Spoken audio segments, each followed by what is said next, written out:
Good morning, everybody. No, I lied. Good afternoon. Today is Saturday, December the 14th, and your girl is on the struggle bus. So my vlog camera is gone. It's done.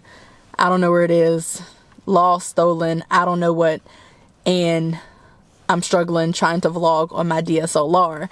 But I don't know when my new camera will be here, because I got it off of eBay, and it could be, I mean, it says that it's not going to come until long after we move into the house, like December the 24th or something. So I'm like, I don't want to vlog on my camera because that quality is terrible, and I don't want to like not vlog anything. So here I am. All of that to say, I'm struggling. My little mini tripod won't fit on this, and the struggle's real. But I want to catch you guys up.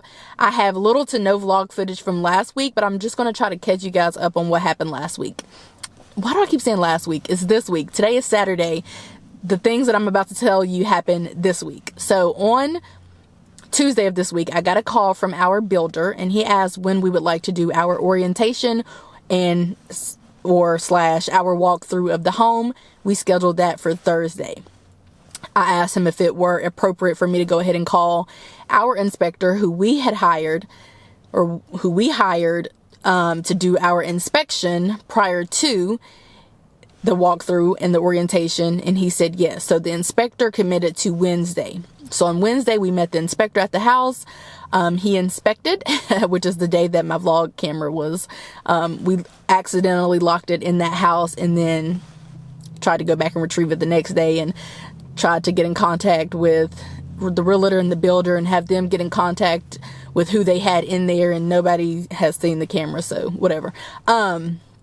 Anyway, what was I saying? So we did the inspection, and that was probably all of like 2 hours. It was $335. We paid him after the inspection took place, and he wrote up a report. He and his partner actually inspected. They wrote up a report that night. They emailed it to us, and it had a whole bunch of stuff on there. The next morning, I emailed that to my realtor, who then emailed that to the builder who we were meeting on Thursday to do the walkthrough / orientation.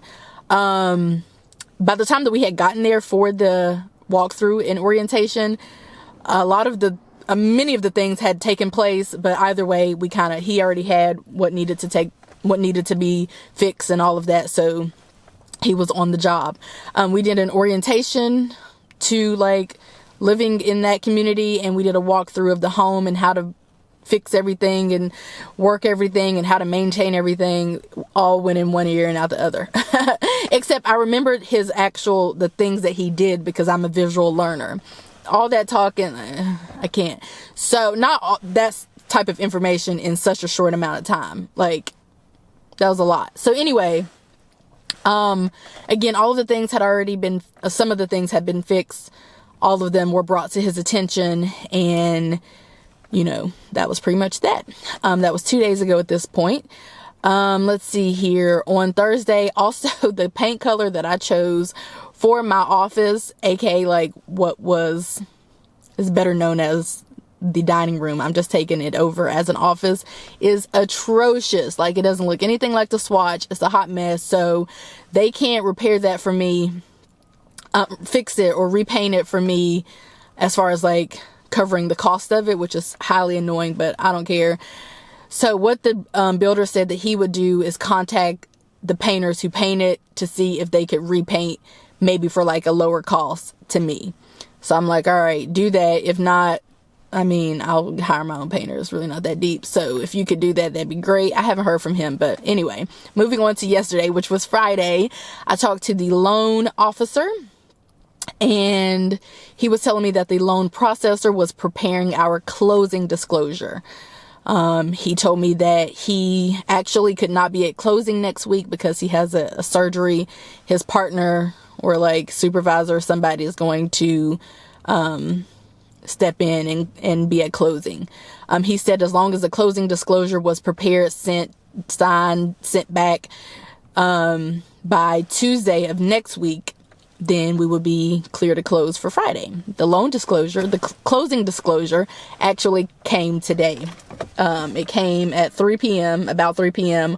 on Saturday, December the 14th, which is right now.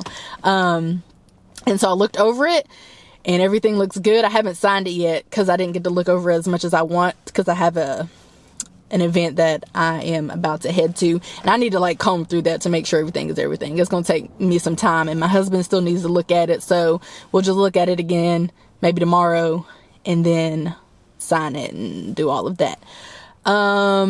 It had on there like basically how much cash we need to take to closing, which is probably the most important part, but it also has a lot of other important information on there, like our interest rate and how much the house is total, and all of that. It's all broken down, the whole amount, like everything, all the numbers, the mortgage, all of that is broken down.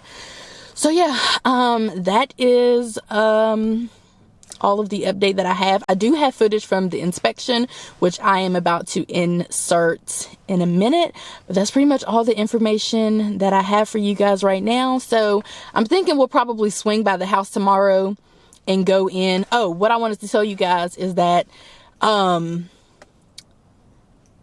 so the room needs to be repainted because that color is terrible. It's terrible. It's terrible. It's terrible. I'll show you guys it maybe tomorrow.